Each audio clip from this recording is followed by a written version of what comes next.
Hello, I am going to show how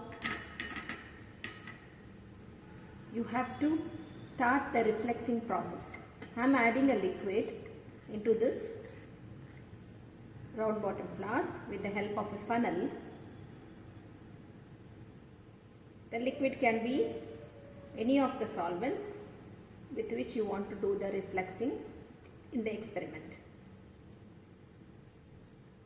I am adding a liquid.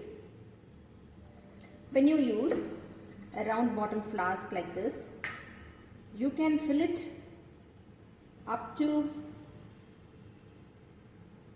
2/3.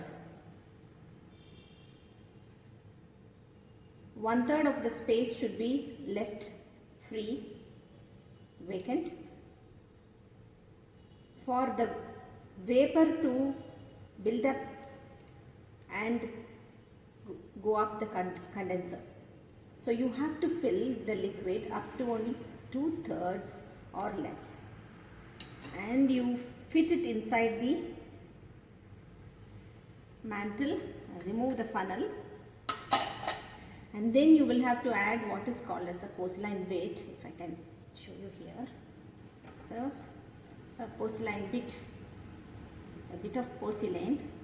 There is a process of preparing pure porcelain bits. Whatever I am saying is a cost-effective way of doing a research. You can also buy this from the scientific company as glass beads or porcelain bits, which need to be added to the liquid in the flask before you start the reflexing process. This porcelain bit is called a boiling bit also.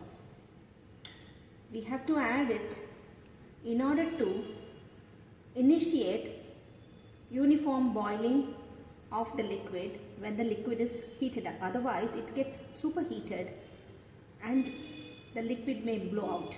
Therefore, whenever you start the reflexing, you have to add the boiling chip or boiling bit or the small bit of porcelain. Now we have to fit the condenser, which is made ready as I have already described to you. This is the inlet. This is the inlet portion, water supply.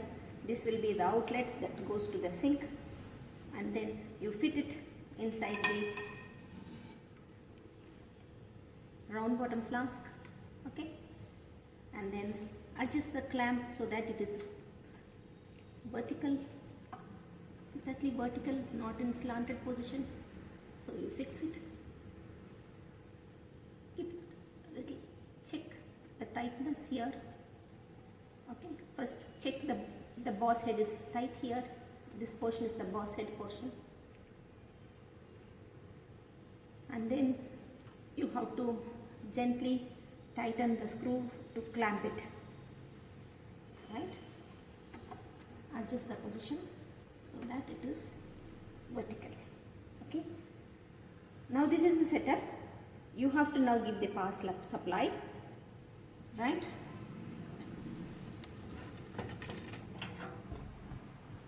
This is it. The setup and the liquid inside. This is the inlet of water. I'll supply the water now.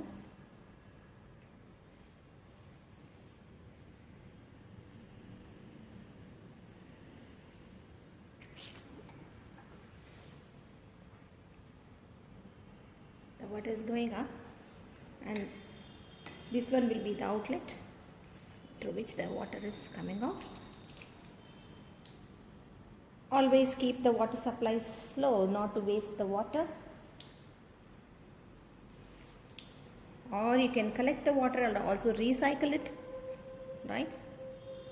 This much is enough, okay.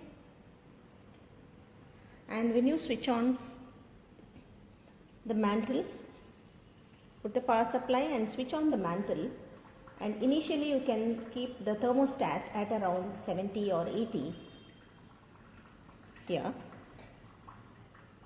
Once the liquid boils, you can reduce it back to 60 or 65. Now the thermostat indication is not a direct indication of the temperature of boiling of the liquid. This is just the heating, the amount of heat that you are going to give. It is not equivalent to the boiling temperature here. So for all practical purposes, you initially keep at 80. Once the liquid boils, uniformly reduce it to 60 or 70, and for liquids like ethanol, you can have it as 60 or 65 for uniform boiling, and the boiling will start once the liquid gets heated up. For other liquids, low boiling liquids, you can initially keep it at around 70 and then bring it back to 60 so that the boiling continues. This is the process of refluxing, and once the liquid starts boiling, the vapors will start condensing. For the required number of hours of refluxing, you can continue this and then finally switch off. Thank you.